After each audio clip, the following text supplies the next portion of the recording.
Hi friends, welcome to my channel Sri fashion and beauty. நீங்கள் வந்து ஒரு வாரமாக நினச்சிட்டே இருந்திருப்பீங்க, என்னடா இவங்க வீடியோவே போடலையே, இவ்வளோ நாள் ஆச்சே அப்படின்னு சொல்லிட்டு. நாங்கள் பண்டிகைங்கிறதுனால அப்புறம் கொஞ்சம் வீடியோ போட முடியாமல் இருந்துச்சு. அதுக்கப்புறம் போட்டிருந்தேன். திரும்ப லாஸ்ட் வீக் ஃபுல்லாக வந்துட்டு நாங்கள் வீடு ஷிஃப்ட் பண்ணியிருந்தோமா, ஸோ அதனால் என்னால் வீடியோவே எடுக்க முடியல. அது மட்டும் இல்லாத அக்கா வீடு கிரகப்பிரவேசம் வச்சுருந்தாங்க. ஸோ அதுக்கு 2 நாள் போயிட்டோம். ஸோ இந்த மாதிரி ப்ளவுஸே நாங்கள் ஸ்டிச் பண்ணவே இல்லை. அதனால தான் உங்களுக்கு வீடியோவும் எடுக்க முடியல. பழைய வீடியோஸும் இல்லை. அது மட்டும் இல்லாமல் நாங்கள் வந்துட்டு புதுசாக டெய்லர் ஷாப்பு ஓப்பன் பண்ணியிருக்கோம். அதுக்கு வந்து தனியாக ஒரு வீடியோ போடுறேன். எங்களோட கடையோட பேர் என்ன, கடை எப்படி இருக்குது அப்படின்னு சொல்லிட்டு உங்களுக்கு தனியாக ஒரு வீடியோ போடுறேன். ரொம்பலாம் பெருசாக இல்லைங்க, சும்மா சிம்பிளாக தான் ஸ்டார்ட் பண்ணியிருக்கோம். இருந்தாலும் உங்களுக்கு அதை நான் என்னன்னு சொல்லி காட்டுறேன். நம்மளோட சேனல் பார்த்திங்க அப்படின்னா 1000 சப்ஸ்கிரைபர் வந்து நம்ம ரீச் பண்ணிட்டோம். ஸோ எனக்கு ரொம்ப சந்தோஷமாக இருக்குது. ஏன்னா என்னுடைய வீடியோஸ் வந்துட்டு இவ்வளோ பேர்த்துக்கு பிடிச்சிருக்கு அப்படின்னு நினைக்கிறப்பவே எனக்கு ரொம்ப ஹாப்பி தான். ஏன்னா என்னால் முடிஞ்ச அளவுக்கு நான் வந்து எல்லாத்துக்கும் புரியணும், ஈஸியாக அவங்க கற்றுக்கணும் அப்படின்ட்டு தான் வீடியோவே போட்டுட்ருக்கேன். இடையில என்னால் ஒரு சில நாள் போட முடியாமல் போயிருக்கலாம். இன்றைக்கி வந்து பார்த்திங்கன்னா பேக்ரவுண்ட் வைஸ் நிறைய கேட்கும். ஏன்னா இப்போ நம்ம கடை ஓப்பன் பண்ணியிருக்கிறதுனால கடை கொஞ்சம் மெயின்லேயே இருக்கா. ஸோ அதனால் எனி டைம் 2 வீலர்ஸ் எல்லாம் போயிட்டே இருக்குது. ஸோ அதனால் சத்தம் கேட்கும்னு நினைக்கிறேன். சரி, ஓகேங்க. இன்றைக்கி வந்துட்டு என்ன தைக்கலாம் அப்படின்னு சொல்லிட்டு பார்த்துடலாங்களா? சரி, வாங்க வீடியோக்குள்ளே இருக்கலாம்.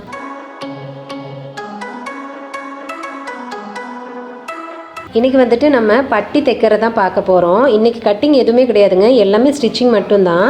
தனித்தனியாக நான் போடுறேன். அதாவது உங்களுக்கு பேக் போர்ஷனு, ஃப்ரண்ட்டுக்கு, ஸ்லீவுக்கு, அது மாதிரி பட்டிக்கு, இது எல்லாமே வந்துட்டு எப்படி தைக்கணும், அதில் என்னென்ன வித்தியாசம் இருக்குது, அது எல்லாம் நம்ம எப்படி பண்ணலாம் அப்படின்னு சொல்லிட்டு உங்களுக்கு ரொம்ப தெளிவாகவே நான் சொல்கிறேன். இன்றைக்கி நான் தான் சொல்கிறேன், அவர் சொல்லலை. ஓகே, ஃபஸ்ட்டு நாங்கள் எப்படி பட்டி வந்துட்டு தைக்கிறோம் அப்படிங்கிறத உங்களுக்கு நான் சொல்லிடுறேன். அது போக நீங்கள் எப்படி வேறு மாதிரி மெத்தடில் கூட தைக்கலாம் அப்படிங்கிறதும் நான் சொல்கிறேன். உங்களுக்கு எது வந்து ஈஸியாக இருக்கோ அதை நீங்கள் ஃபாலோ பண்ணிக்கோங்க. ஓகே, இப்போ வந்து ஃபஸ்ட்டு நம்ம பட்டிக்கு துணி எடுத்துட்டோம். இது பார்த்தீங்கன்னா நான் ஜாயின் பண்ணி வச்சுருக்காங்க பட்டிக்கு. ஏன்னா எல்லா ப்ளவுஸுக்கும் வந்துட்டு பீஸ் அதிகமாக இருக்குன்னு சொல்ல முடியாது. சிலர் வந்து ரொம்ப கம்மியான லைனிங் பீஸ் கூட கொடுத்துருப்பாங்க, ப்ளவுஸாக இருக்கட்டும் லைனிங்காக இருக்கட்டும். ஸோ அதில் நம்ம எப்படி பட்டி தைக்கணும் அப்படின்ட்டு பார்க்கலாம். இவங்களது பார்த்தீங்கன்னா லைனிங்கும் ப்ளவுஸும் ரொம்ப எக்ஸாக்டாக தான் இருந்துச்சு. ரொம்ப பெரிய அளவுலாம் வந்துட்டு பீஸ் மீதி ஆகலை. ஸோ என்ன பண்ணியிருக்கோம் அப்படின்னா, நம்மக்கிட்ட எப்படியும் இதுக்கு முன்னாடி தைக்கிறப்போ கொஞ்சம் பெரிய பெரிய பீஸ் இருந்துச்சு அப்படின்னா அதை எடுத்து வச்சுருப்போம். நாங்கள் வந்து எப்போவுமே எடுத்து வச்சுருவோம். ரொம்ப குட்டி குட்டியாக இருந்த மட்டும் தான் தூக்கி போடுவோம். கொஞ்சம் அகலமாக இருந்தால் கூட அதை எடுத்து வச்சுருவோம். இந்த மாதிரி யூஸ் பண்ணிக்கலாம் அப்படின்னு சொல்லிட்டு.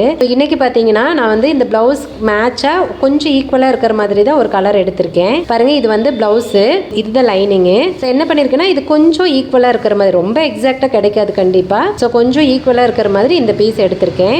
சரி, அவரு தான் தைக்கிறாரு, நான் எடுத்திருக்கேன், நான் சொல்கிறேன். இப்போ என்ன பண்ணியிருக்காங்க அப்படின்னா, இங்கே வந்து பாருங்கள் பீஸ் வந்து ஜாயின் பண்ணியிருக்காங்க. ரொம்ப குட்டி குட்டியாக இருக்குங்களா. ஸோ அதை வந்துட்டு ஜாயின் பண்ணியிருக்காங்க. நமக்கு எவ்வளோ அகலம் வேணும் அப்படிங்கிறத பொறுத்து. நீங்கள் கேட்கலாம், இது எப்படி வந்துட்டு என்ன அளவில் இதோட ஹைட்டு லென்த் எல்லாம் வச்சுருக்கீங்க அப்படின்னு கேட்கலாம். இது வந்து அளவெல்லாம் எதுவுமே இல்லைங்க. இது வந்து உள்ளே வைக்கிறதுக்கான துணி தான். ஸோ நமக்கு தெரியும் அதிகபட்சம் நம்மளோட பட்டி வந்தீங்கன்னா 4 இன்ச்சு தான் இருக்கும். மேக்ஸிமம் அதுக்கு மேலே நம்ம வைக்க மாட்டோம், இருக்காது. ஸோ அதனால் நமக்கு தேவையான அளவுக்கு ஒரு 5 இன்ச்சு வரைக்கும் ஒயர் எடுத்துக்கலாம். லென்த்து பார்த்தீங்கன்னா ஒரு 11 to 11.5 இன்ச்சு வரைக்கும் லென்த் எடுத்துக்கலாம். ஸோ அந்த மாதிரி தான் நாங்கள் வந்துட்டு அளவு வைப்போமே தவிர ரொம்ப எக்ஸாக்டாலாம் அப்படி வந்து வைக்க மாட்டோம். ஃபஸ்ட்டு வந்துட்டு உள்ளே வைக்கிற துணியை கீழே வச்சுட்டு மேலே பாருங்கள் ப்ளவுஸ் பீஸ் வைக்கிறாங்க. ப்ளவுஸ் பீஸும் பார்த்தீங்கன்னா மேல் பக்கம் தான் மேலே இருக்கணும், அடிப்பக்கம் உள்ளே இருக்கிற மாதிரி வச்சுருக்காங்க. இப்போ இது வந்து பார்த்தீங்கன்னா உள் பக்கம், ப்ளவுஸோட உள் பக்கம் இருக்கு இல்லைங்களா, அது இதை வந்து உள்ளே அப்படியே வச்சுட்டு மேல் பக்கத்தை மேலே இருக்கிற மாதிரி வச்சுக்குவாங்க. ஸோ இதுதான் வந்துட்டு மேல் பக்கம், இப்படி தான் வைக்கணும். அடுத்தது பார்த்தீங்கன்னா நம்ம லைனிங் துணி வைக்கிறோம். லைனிங் துணி பாருங்கள் எவ்வளோ பெருசாக கட் பண்ணியிருக்காங்கன்னு. ஸோ இது வந்து அளவெல்லாம் கிடையாது, நம்ம ஒரு அப்ராக்சிமேட்டாக ஹைட்டாக கட் பண்ணிக்கிறது தான். ஏன்னா உள்ளே கண்டிப்பாக நம்ம 1 இன்ச் அளவுக்கு துணி விடுவோம் பட்டியில், அதுக்கப்புறம் தான் தையல் அடிக்க ஆரம்பிப்போம். ஸோ அதுக்காக தான் நம்ம வந்து கொஞ்சம் அகலமாகவே கட் பண்ணியிருக்கோம். இப்போ பாருங்கள் பட்டி வந்து தைக்க ஆரம்பித்தாச்சு. உள்ளே பாருங்கள் கிட்டத்தட்ட 1 இன்ச்சுக்கு துணி விட்டுட்டு தான் தைக்கிறாங்க. இது நல்லா பார்த்துக்கோங்க. ஸோ இப்படி வைக்கிறப்போ அந்த எக்ஸ்ட்ரா இருக்கிற துணியெல்லாம் உள்பக்கம் வந்துடும், நல்லா திக்காக இருக்கும். கீழ்ப்பக்கம் வந்துட்டு பட்டி நல்லா திக்காக இருந்தால் தான் ப்ளவுஸ் வந்துட்டு மேலே ஏறாமல் இருக்கும். அப்புறம் பட்டி மடிஞ்சு போகும். ஸோ அதெல்லாம் மேக்ஸிமம் வராது. இது வந்து நீங்கள் 2 பக்கத்தில் எந்த சைடு வேணாலும் தைச்சிக்கலாம். இப்போ இந்த சைடும் தைச்சிக்கலாம், அந்த பக்கமும் தைச்சிக்கலாம், அது நம்மளோட இஷ்டம்தான். இப்போ என்ன பண்ணுற பாருங்கள், ஃபஸ்ட்டு அந்த உள்ள லைனிங் துணி இருக்குது இல்லைங்களா, அதை மட்டும்தான் நம்ம திருப்புறோம். திருப்பி மேலே வந்துட்டு ஒரு ஓட்டு தையல் போட்டுக்கலாம். நீங்கள் இது ஓட்டு தையல் போட்டு திருப்பதுனால என்னென்னா நல்லா எக்ஸாக்டாக திருப்பி கொடுக்கும், நல்லா அந்த மடிப்பு நல்லா வரும். அதுக்காக தான் இப்போ பாருங்கள், நம்ம உள்ளே இருக்கிற எந்த துணியும் வெட்டலை, அப்படியே உள்ளே திருப்பிட்டோம். மேலே திருப்பி பார்த்திங்கன்னா ஒரு 1/4 இன்ச் அளவுக்கு ஒரு தையல் போடுறாங்க. இதுதான் நம்மளுக்கு கீழ்ப்பக்கம் வரும். ஸோ இது வந்து நீங்கள் 1/4 இன்ச் போட்டால் போதும், அதுக்கு மேலே போட வேண்டாம்.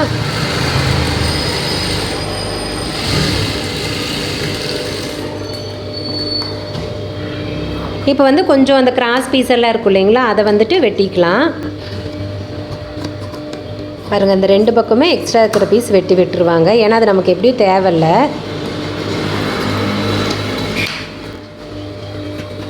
இப்போ பாருங்கள், இப்படி இருக்கிறதுனால நம்ம லைனிங்கை மட்டும்தான் உள்ளே திருப்பணும்.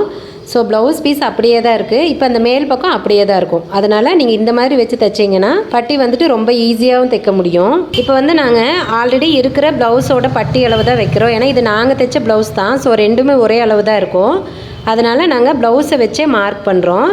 இதுக்கு என்ன பண்ணோம் அப்படின்னா, கொக்கி பீஸ் சைடு இருக்குது பார்த்தீங்களா, அந்த பக்கம் இருந்துட்டு பட்டி ப்ளவுஸ் எடுத்து அப்படியே அந்த பட்டி மேலே வச்சு பாருங்கள். பார்த்துட்டு அந்த தையல் அடிச்சிருக்கோம் பாருங்கள், அந்த எக்ஸாக்ட்டுக்கு மார்க் பண்ணிக்கோங்க. அதே மாதிரி அந்த நடு இது எங்கே மார்க் பண்ணோம் அப்படின்னா, நம்ம அந்த கீழே வந்துட்டு டாட் பிடிக்கிறோம் இல்லைங்களா, ஸோ அந்த இடத்துல நீங்கள் மடித்து பிடிக்கணும்.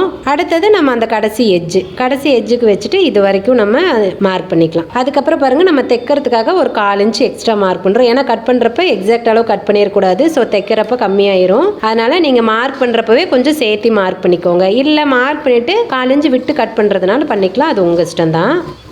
இப்போவும் பாருங்கள், நம்ம லென்த்தெல்லாம் எதுவுமே வந்து செக் பண்ணலை, பெருசாக தான் இருக்குது. நம்ம பட்டியோட அந்த உயரத்தை மட்டும்தான் கரெக்டாக எக்ஸாக்டாக வந்துட்டு மார்க் பண்ணிக்கிறோம். இப்போ வந்துட்டு ஒரு பட்டி மட்டும் கட் பண்ணிவிட்டு அடுத்த பட்டி எடுத்து வச்சு இந்த பட்டி மேலே வச்சு அப்படியே கட் பண்ணிக்கிறோம். ஏன்னா 2 பட்டி ஒட்டுக்க வச்சு கட் பண்ணலாம், ஒன்றும் பிரச்சனை இல்லை. அது நகர்ந்துச்சுன்னா சிரமமாக இருக்கும். இப்போ இந்த ப்ளவுஸ் வந்துட்டு கொஞ்சம் காட்டன் மாதிரி இருக்குது, ஸோ நோ ப்ராப்ளம். இதுவே வந்துட்டு நீங்கள் பூனம் சேரீலெலாம் தைச்சிங்கன்னு வச்சுக்கோங்களேன், அந்த துணி வலுவலுன்னு இருக்குமா, ஸோ நகர்ந்துக்கிட்டே இருக்கும். அதனால் நீங்கள் எப்போவுமே ஒரு பட்டியை தைச்சு அளவு ரெடி பண்ணிவிட்டு அதுக்கு அடுத்த துணியில் அப்படியே வச்சு கட் பண்ணிங்கன்னா ரொம்ப ரொம்ப ஈஸியாக இருக்கும். நாங்கள் பார்த்திங்கன்னா எப்போவுமே இதே மெத்தடில் தான் நாங்கள் தைக்கிறோம். ஸோ அதை தான் உங்களுக்கு சொல்லி கொடுத்துருக்கேன். இப்போ வந்துட்டு உங்களுக்கு பழைய ப்ளவுஸோட அளவு இல்லை, நீங்கள் தனியாக தான் வச்சு மார்க் பண்ணணும் அப்படின்னா, நீங்கள் ஃபஸ்ட்டு கட் பண்ணிங்க பார்த்தீங்களா, கட் பண்ணினதில் டேப் வச்சு அளந்துக்கோங்க. இங்கே இருந்துட்டு ஒயரை வந்து எப்படி வைக்கணுமோ அந்த மாதிரி டேப் வச்சு அளந்துக்கோங்க. பாருங்கள், இந்த மாதிரி கரெக்டாக அளந்துட்டு அதுக்கப்புறமா நீங்கள் கட் பண்ணிக்கலாம். சேம் அதே மெத்தடு தான். நான் பட்டி எப்படி வந்து மார்க் பண்ணணும் அப்படிங்கிறதுக்கு தனி வீடியோ போட்டிருக்கேன். ஸோ நீங்கள் அதை போய் பார்த்தீங்க அப்படின்னா ரொம்ப ஈஸியாக புரியும் உங்களுக்கு.